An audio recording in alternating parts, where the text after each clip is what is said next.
అందరికీ praise the lord. ఈ దినాన దేవుడు మనతో ఎలాగో సెలవిస్తున్నాడు. ఒక భక్తుడు ఉన్నాడంట. ఆయన ప్రతిరోజు దేవునితో నడిచేవాడంట. ఆ యొక్క భక్తుడు ఆ విధంగా ప్రతిరోజు సాయంత్రం పూట బీచ్లో నడుస్తూ ఉండేవాడంట. అతను నడుస్తున్నప్పుడు అతని కాలి అడుగులు 2 పక్కన ఇంకో 2 అడుగులు, మొత్తం 4 అడుగులు కనిపించేవంట అతనికి. అప్పుడు అతను సంతోషించి ప్రభు నాతో వస్తున్నాడు అని ఇంకా ఎక్కువ దేవుని స్తుతిస్తూ వెళ్ళేవాడంట. ఒకరోజు ఏదో కష్టం వచ్చి అంతా నష్టపోయి బాధలో ఇబ్బందిలో ఉన్నాడు.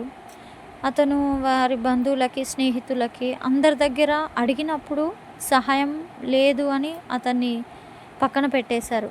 అప్పుడు అదేవిధంగా ఆ సాయంత్రం కూడా అతను నడుస్తూ వెళ్తూ ఉంటే అతనికి 2 అడుగులు మాత్రమే కనిపిస్తున్నాయంట. ఆ పక్కన నడిచే ఇంకో 2 అడుగులు కనిపించట్లేదంట. అప్పుడు అతను లోపల బాధపడుతూ, ప్రభువా, ఈ కష్టంలో నువ్వు కూడా నన్ను విడిచిపెట్టేశావా? నాతో నడవడం లేదు, నాతో రావడం లేదు ప్రభువా. మనుషులు ఎలాగో నన్ను పక్కన పెట్టేశారు, నాతో ఉండడం లేదు. కనీసం నువ్వైనా నాతో ఉంటావని నేను అనుకుంటే నువ్వు కూడా నాతో రావట్లేదా ప్రభు అని బాధపడుతున్నప్పుడు మన యేసయ్య అతనితో చెప్తున్నాడు, ఓ పిచ్చోడా, ఆ 2 అడుగులు ఎవరు అనుకున్నావు? నా అడుగులు. నీ అడుగులు.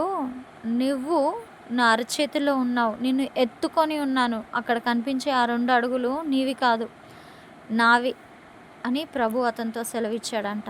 అప్పుడు అతను, మరి నా 2 అడుగులు ఎక్కడున్నాయని మరలా అడిగినప్పుడు, ఇదిగో నిన్ను నా చేతుల్లో చెక్కుకొని ఉన్నాను, నిన్ను నేను ఎత్తుకొని ఉన్నాను.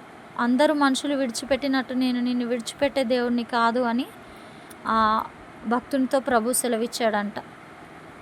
నాకు ఎవరు తోడు లేరు, నా కష్టంలో, నా వేదనలో, నా బాధలో ప్రభు కూడా నన్ను విడిచిపెట్టాడని బాధపడుతున్నావు కదూ. ప్రభు ఎన్నడూ విడిచిపెట్టాడండి. ఆయన ప్రేమ శాశ్వతమైన ప్రేమ, నిరంతర ప్రేమ.